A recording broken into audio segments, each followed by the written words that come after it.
गुलाम हसन मीर साहब जिंदाबाद।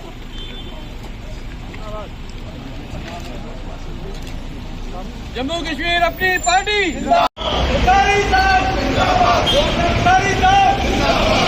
अपनी पार्टी जिंदाबाद। सरकारी साहब जिंदाबाद। ऐसा बेड़ा उठा लिया है जिसके लिए आप 70 साल के बाद जो नया चैप्टर हिस्ट्री का खुलेगा, अल्ताफ बुखारी का नाम उसमें आएगा। मैं यही रिक्वेस्ट करूंगा कि बुखारी साहब उस नाम का लाज रखेंगे जो इतिहास के पन्नों पे अब लिखा जाएगा। अब बहुत सारे मसाइल हैं, मैं अपनी तकरीर को मुख्तर करते हुए इसी तरह से हमारे मसाइल एससी के हैं, एसटी सबको मैं अपने दिल की गहराइयों से सबको शुक्रिया। मंच पे विराजमान अल्ताफ बुखारी जी, उनके साथ मीर साहब, मदन चौधरा जी, विक्रम मल्होत्रा जी, सबका मैं अपनी तहे दिली से एहतराम करता हूँ। हम थोड़े बहुत दूर से आए हैं, लेट हो गए, उसके लिए मैं क्षमा चाहता हूँ। बाकी हमारा जो भी मसला है वो सदियों से चल रहा है। हमने सबसे गुजारिश की है, बुखारी साहब से भी, जो भी नेता हमारे कांग्रेस के, बीजेपी के, जिन्होंने पूरी उम्र का सरकारें की, किसी ने हमें भरोसा भी नहीं दिया कि आपको 27% का आरक्षण देंगे तो भाई ने ऐसा काम नहीं किया। आज हम भी इसी पार्टी के ऊपर हमारा समाज पूरा वक़्फ़ बनाया हुआ है। जब मौका आएगा पूरा समाज इनके साथ चलना खाना चाहिए। जब गंगा पार करानी थी तो मेरे समाज का एक केवट था जिन्होंने गंगा को पार कराया। जब अयोध्या में राम प्रभु मानती है कि जब तक सोसाइटी के सब सेक्शंस को उनका हक न दिया जाए, सोसाइटी आगे नहीं चलेगी, मुल्क आगे नहीं चलेगा। हम कितना ही कहें कि साहब हम तो तरक्की याफ्ता मुल्क हैं, लेकिन दुनिया हमें अभी तरक्की याफ्ता मुल्क में शुमार नहीं कर रही।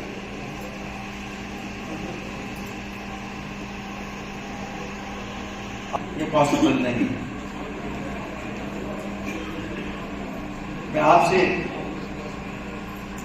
एक रिक्वेस्ट करना चाहता हूं। आपका समाज 27% का हकदार इसलिए क्योंकि आपका एक बड़ा आबादी में बड़ा तनासुर है। ये इसलिए हकदार नहीं है कि कोई अम्बेडकर साहब ने उस वक्त बिना सोचे कहा था, लेकिन आप लोग अपने आप को शायद उसी 4% के तनासुर से बांट रहे हो मुख्तलिफ जमातों में। जब आप 4% के हिसाब से बांटते हो तो शायद सियासी जमातें सोचती हैं यार हमारे साथ वही 4% है तो उनको तो हमने दे दिया है। तो हर एक सरकार ने पिछले 72 साल में जम्मू कश्मीर में यही किया। यहां तक कि उस बीजेपी ने जिसने वादा किया था कि 370 हटने के बाद हम सब कानून यहां लागू करेंगे, वो भी अब चुन चुन के कानून लगा रहे हैं। आप देखिए एसटी तबके के साथ ऐसे ही किया जा रहा है, एससी के साथ ऐसे ही किया जा रहा है, हर एक तबके के साथ ऐसे ही किया जा रहा है। मुझे मालूम नहीं, जम्मू खित्ते में लोगों को बहुत उम्मीदी थी कि भाजपा जब आएगी तो शायद हमारी तकदीर बदल दे। भाजपा आई, आज 4 साल से डायरेक्ट उन्हीं का रूल है। पहले भी 3 साढ़े 3 साल वो पीडीपी के साथ हुकूमत कर रहे थे। मैं आज सवाल करता हूं आप लोगों से, ये नहीं कि हम सियासी विरोधी हैं उनके, आप बताइए क्या किया उन्होंने जम्मू के लिए। वो तो कहते थे कल तक, आज भी कह रहे हैं साहब अब की बार 50 से पार। किस मुंह से कह रहे हैं, किस परफॉर्मेंस पे कह रहे हैं, कौन सा नया नारा है जिसको लेके सामने जाएंगे, कौन सी नई चीज है। उन्होंने कहा जम्मू वालों का जम्मू का चीफ मिनिस्टर दे देंगे। OBC convention, one day convention आपने पिछला में रखा, क्या उम्मीद रखते हैं आने वाले समय चुनाव में यहाँ के लोग क्या आपके साथ? देखिए, मैं आपको बताऊंगा साफ साफ, आज का कन्वेंशन रखने का मकसद ये था क्योंकि यहाँ प्राइम मिनिस्टर साहब आ रहे हैं। हमने सोचा, कहते हैं ना कि और आपकी आवाज़, आपकी बात हवा में रहती है। मैंने सोचा शायद गूंज गूंज के प्राइम मिनिस्टर के कानों तक मैं इस समाज की बात पहुँचाऊँ, क्योंकि ये इनकी जो रिजर्वेशन 27% की है, मैंने सोचा ये नगारा यहाँ से बजे, प्राइम मिनिस्टर साहब इनको यहीं ऐलान करें। इसीलिए ये दिन चूज़ किया गया, ये जगह चूज़ की गई और इसी मकसद से चूज़ की गई कि प्राइम मिनिस्टर साहब इनकी ये आवाज़ सुने कि मुस्तहिक लोग हैं, इनको मिलना चाहिए। सर, सिलेक्टिव किलिंग्स जो कश्मीर में हो रही है उसको लेकर क्या कहें? जितने सुनिए, जितनी निंदा की जाए उसकी उतना कम है। जितनी, देखिए, इंसानियत का कत्ल है। और मैं आपको एक और चीज़ बता दूँ, आप लोग माइनॉरिटी कहते हो, मैं कहता हूँ कश्मीरी मरा, कश्मीरी था, मारा किसने? कश्मीरी ने मारा। कब तक ये चलता रहेगा? हमको खड़ा होना पड़ेगा। चुप रह के इससे कुछ नहीं, हमें इसके खिलाफ इनकलाब में खड़ा होना पड़ेगा। और जब तक ना हम इसके खिलाफ खड़े हो जाएंगे, ये रुक नहीं सकता है। फौज खाली रोक नहीं सकती है, पुलिस खाली रोक नहीं सकती, लोगों को खड़ा होना पड़ेगा। हमारे बच्चे मर रहे हैं, हमारे लोग मर रहे हैं।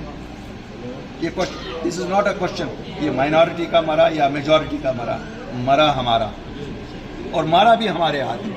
ये नहीं, मारने वाला भी कश्मीरी, मरने वाला भी, ठीक है, वो राजपूत कम्युनिटी से था, लेकिन था तो कश्मीरी, कोई और तो नहीं था ना।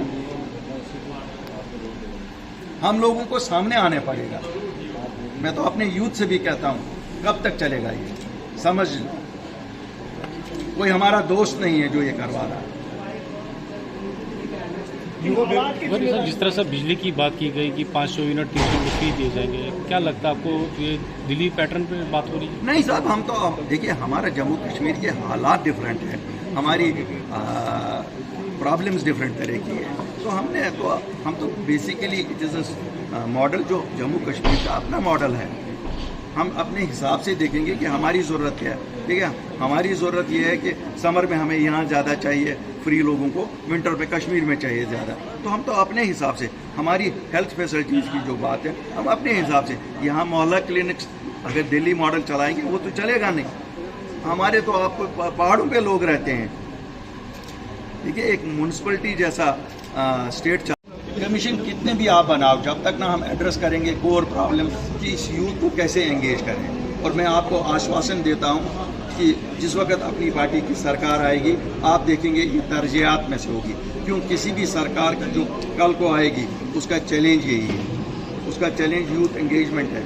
सबको सरकारी नौकरियां नहीं दे सकते, वैसे भी हमारी अनएम्प्लॉयमेंट सबसे ज़्यादा। लेकिन मैं एक यकीन दिलाना चाहता हूँ अपने यूथ को, अल्ताफ बुखारी और अपनी पार्टी वाहिद एक जमात है जिनके पास एक्सपीरियंस है एंटरप्रेन्योर्स बनाने की। क्यों?